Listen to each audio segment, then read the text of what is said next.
اعزاز صاحب یہ بتائیے گا کہ یہ جو کچھ وینزویلا میں ہوا، آپ کو اس کے کیا اثرات نظر آتے ہیں باقی دنیا میں، اور باقی خاص طور پر یوکرین، غزہ، ان ممالک کو دیکھیں، تائیوان کو دیکھیں تو آپ کے ذہن میں کیا صورتحال نظر آتی ہے؟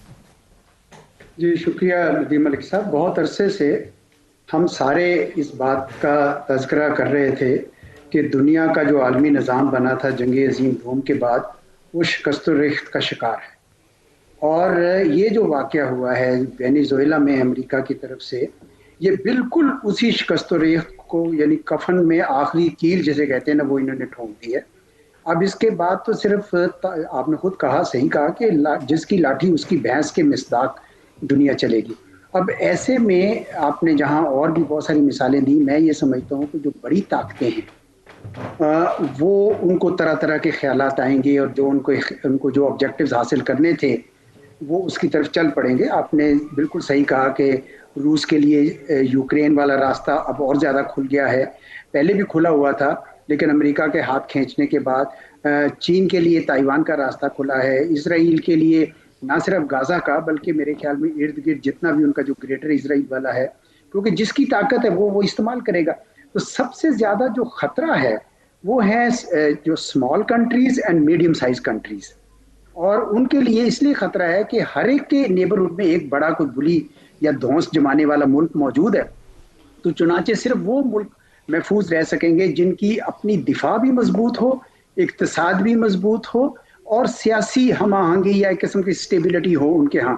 تو یہ بہت بڑا سبق ہے جو میرے خیال میں پاکستان کو بھی شاید سیکھنا ہوگا کہ ہمارے ہاں الحمدللہ دفاع تو ہم نے ثابت بھی کیا ہے، لیکن میرا خیال میں اقتصادی معاملات میں اور سیاسی استحکام میں ابھی مزید ہمیں کام کرنے کی ضرورت ہے، اور ہنگامی بنیادوں پر کرنا ہوگا، کیونکہ دنیا جو ہے نا اب بالکل جسے کہتے ہیں نا طاقت کی زبان بول رہی ہے.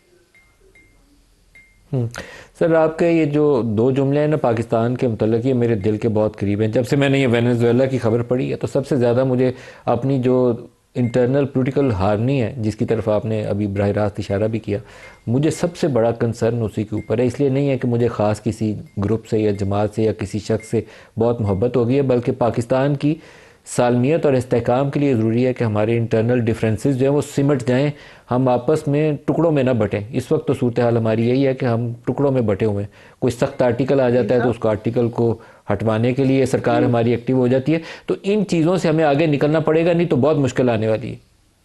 جی جی دیکھیں نا، وینیزویلا کا ذرا اسٹڈی کریں تو اب زیادہ گمان یہ لگ رہا ہے کہ امریکہ کو وہاں سے داخلی مدد حاصل تھی، یعنی پولرائز سوسائٹی تھی اور ان کو داخلی مدد حاصل تھی. اور وہ جو کہتے ہیں نا کہ ہم اس کو رن کریں گے، کیونکہ رن اسی صورت میں کر سکتے ہیں اگر وہ ملک جو ہے وہ ڈیوائیڈڈ ہے، پولرائزڈ ہے، اور انٹرنلی کچھ ایسے لوگ ہیں جو ویلکم کریں گے کہ اچھا جی امریکہ کے کی وجہ سے یا کسی اور دیگر خارجی طاقت سے ہم اپنے مقاصد ہم اپنے بھی حاصل کر لیں.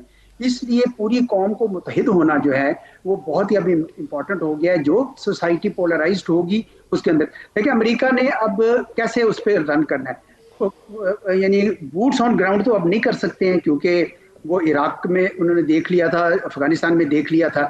تو یقیناً وہ انٹرنل کوئی ایلیمنٹس ہیں ان کے ساتھ وہ کنسپائر کر رہے ہیں. آ جائے گا سامنے بڑی جلدی کہ وہ کون سے ایلیمنٹس تھے جن کے ساتھ مل کر یہ کر رہے تھے. یقیناً ان میں وہ جو نوبل انعام یافتہ مچادو صاحبہ ہیں ان کا تو یقیناً نہیں ہے، کیونکہ ان کو نے اس کو سر دست ہٹا دیا ہے. تو یہ پاکستان کو بھی اور بہت سارے ملکوں کو بھی یہ سبق سیکھنا ہوگا کہ آپ کو انٹرنلی متحد ہو، ایک ڈگری آف ہارمنی چاہیے.